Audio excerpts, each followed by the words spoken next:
So if we're gonna have a journey, it's really useful to have a map. And the map of adult development is a very useful map for the journey of our lives as we grow and change over time. This comes from the work of Bob Kegan and other theorists, and they bring us these ideas about the kind of different eras we live in, the different ways we make sense of the world, and the different ways the world makes sense to us. Early in our lives, when we're little, we are in this kind of magical childhood space. And it's a space where the monsters come out at night. It's a space where wonderful things can happen and terrifying things can happen. And none of it has really solid boundaries. It's a world where my brain and my mind and my thoughts are connected to yours. And so I can be imagining that you and I are kind of thinking the same things, feeling the same things. We're like the same person almost. As we grow, a curtain comes down between our mind and the minds of other people, and we become more alone, and we have to fend for ourselves. I call that the self-sovereign form of mind because we become sort of the sovereign, the king or the queen of our own domain. But it's a pretty small domain, it's just us. And it's just us as we are making our way, as we are trying to understand other people. The only reference point we have is us. And so the world can be mysterious in a different way as we don't understand the perspectives of the people around us, as we're trying just to solve for what's good and right for us, because that's kind of all we have access to.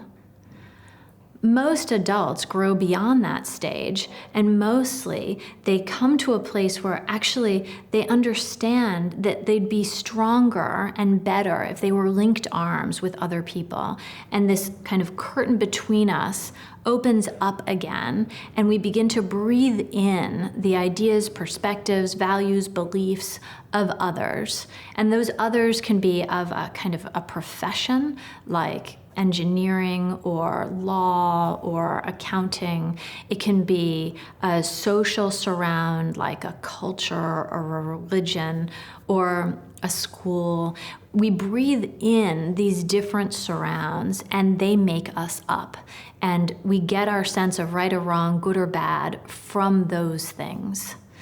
This time, which we call the socialized form of mind, was probably one of the great achievements of the human race for most of human history. It allows us to put our own best interests behind the interests of our group. It allows us to collect together in societies and to solve for the many instead of solving for just me.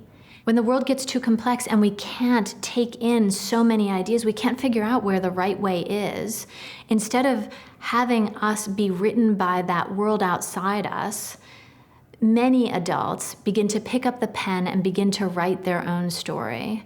We call that the self-authored form of mind. And in that self-authored space, we, instead of being guided by those things outside us, we're guided by a kind of internal system, our own values, our own beliefs that we've created, cobbled together, edited, made ours.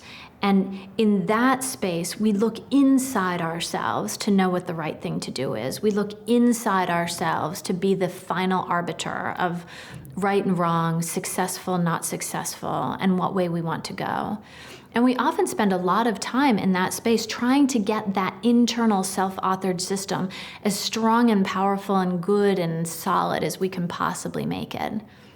And then for some people, a much smaller number of people, that kind of quest to perfect ourselves in a world that's increasingly complex breaks down, that very quest breaks down, and we begin to discover that we are not writing our own story. We are not the sole authors of this self-authored world, that we are made up also of the things around us, that we both write and are written by the surround. And in that space, the world stops being about me protecting and kind of perfecting my own self-authored system, and instead becomes about me reaching across, taking multiple perspectives, and really understanding the world around me deeply to come up with new possibilities, to see new solutions, to see new interconnections. We call that the self-transforming form of mind because I'm constantly, when I'm in this place, I'm constantly growing, learning, changing.